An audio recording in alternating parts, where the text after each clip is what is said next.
explaining the Napoleonic Wars. The French Revolution was a shock to the monarchies around Europe, as it was a revolution that had toppled one of the strongest monarchies on the continent. The monarchs around Europe feared for their lives, as if something could happen to France's monarch, then it could certainly happen to them. The Holy Roman Empire and Prussia agreed that if King Louis's life was taken, that they would declare war on France. In 1792, the French, wanting to export their revolution, declared war on them first. King Louis would later be killed, and Spain and Portugal would declare war on France, and France would declare war on Britain and Holland.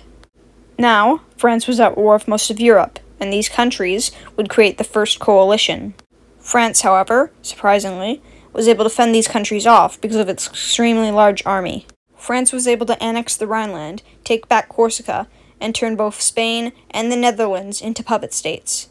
During all of this, Napoleon Bonaparte was a French general who, during the War of the First Coalition, would take over most of northern Italy.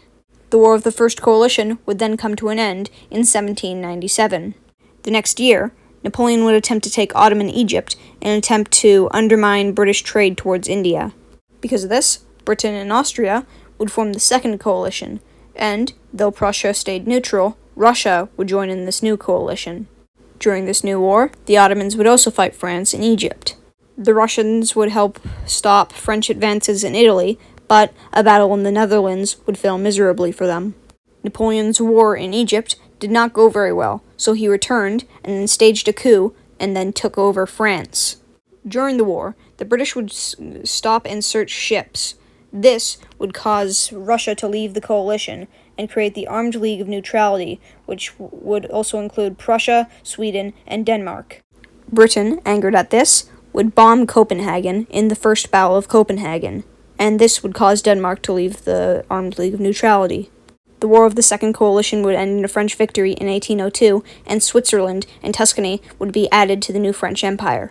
Napoleon's luck in the Americas would not go as well as it did in Europe, and so this would lead Napoleon to sell Louisiana to the United States.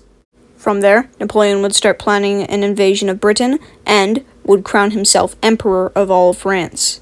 Soon after, Sweden would break all ties with France and make an alliance with Britain, starting the Third Coalition. Austria and Russia would then join the new coalition. The British would crush Napoleon's hopes of invading Britain by defeating him at the Battle of Trafalgar. On land, however, Napoleon seemed almost invincible. He would occupy Vienna and crush the Austrians and Russians at the Battle of Austerlitz. This would allow him to expand the new Kingdom of Italy, and he would invade Germany and dissolve the Holy Roman Empire, which had existed for over 1,000 years. From the new puppet states in Germany, he would form the Confederation of the Rhine. This, however, would worry the Prussians, and they'd form the Fourth Coalition in 1806. This time, though, the Austrians would remain neutral, and Prussia would be occupied within a year. Napoleon would then expand his holdings and create the Duchy of Warsaw in the east. Russia, wanting Finland, would then switch sides and join Napoleon's side to invade Sweden.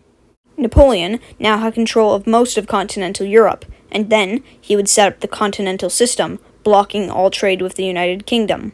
Because of this, the British would then bomb Copenhagen again, and would start supporting Spanish rebels. The British would then invade Spain to try and meet up with the rebels, but this would prove to be a long and costly war for both sides. The Austrians, who wanted to capitalize on the fact that Britain was invading Spain, started the Sixth Coalition.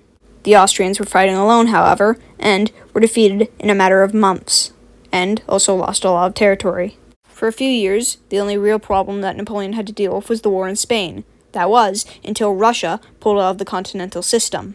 Napoleon would muster a force of over 500,000 people and would invade Russia. This would go terribly, as the Russians would burn the land around them, and would even burn Moscow. Even though Napoleon would gain Moscow, the Russians refused to surrender, and eventually, Napoleon would try pulling out of Russia, but due to the winter, he would only leave with a fraction of his soldiers. The Russians would advance into French territory, and nations would swap sides, joining the new Sixth Coalition. Napoleon would finally be defeated at the Battle of the Nations, otherwise known as the Battle of Leipzig, and the coalition would take Paris. Napoleon would be put into exile on the island of Elba off the coast of Italy, but he would return and attempt to retake Paris. He would gain an army of his loyal followers and would start the Seventh Coalition War. The British and Prussians, however, would defeat him at the Battle of Waterloo, and then Napoleon would finally be exiled to St. Helena, where he would stay until he died. In conclusion, Napoleonic Wars was a series of wars which would be the beginning of the end for monarchies inside of Europe. It would also establish Napoleon Bonaparte as one of, if not the, greatest military general in all of history. Thank you for watching this video on the Napoleonic Wars.